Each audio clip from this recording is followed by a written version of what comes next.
In the organization which I come from, Islamic Research Foundation, even we have a label in a foundation. Some people wear their blazers, blue blazers, or a particular trousers, navy blue trousers, and light blue shirt.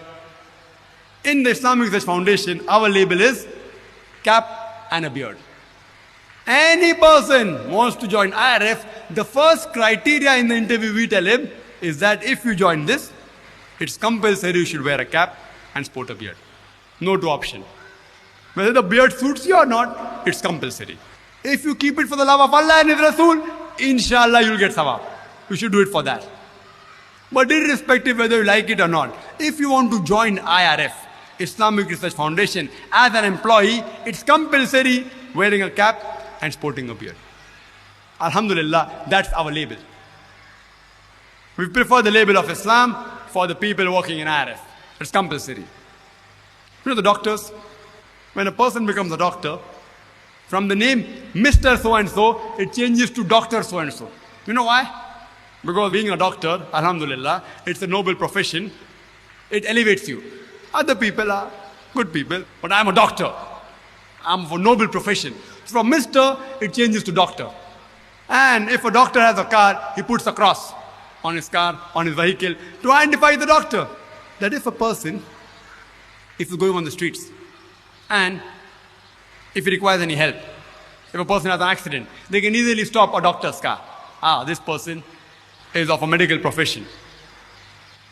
If the label shows your intent, you wear it. Similarly, we Muslims, alhamdulillah, if the label shows your intent, you should wear it. You should be proud to identify yourself as Muslims, so that if any person requires any spiritual help, any help where Iman is concerned, where faith is concerned, he can approach a person wearing a cap and sporting a beard. It's easy. It identifies you. There are various benefits of wearing the label. Various benefits. Besides you getting sawab, because you're following Allah and His Rasul, you will get sawab for that. There are various benefits. If suppose you go to an area which is new to you, and if the time for salah is there, and you want to go to the mosque, who will you ask, where is the mosque?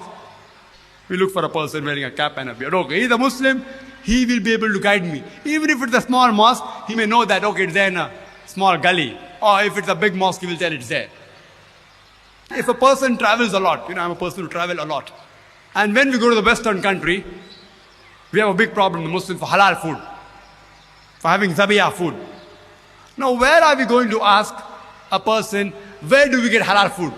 If we ask a non-Muslim, where is halal food, he will not understand what is halal food. There's a problem. So we look at a person, one person amongst hundreds of them wearing a cap and a beard.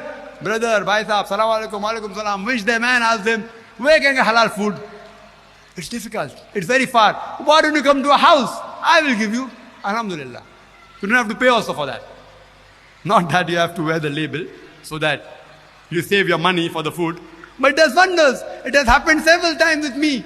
When you go to an area where there's no halal food and you ask, the Muslim brother offers, why don't you come to my house?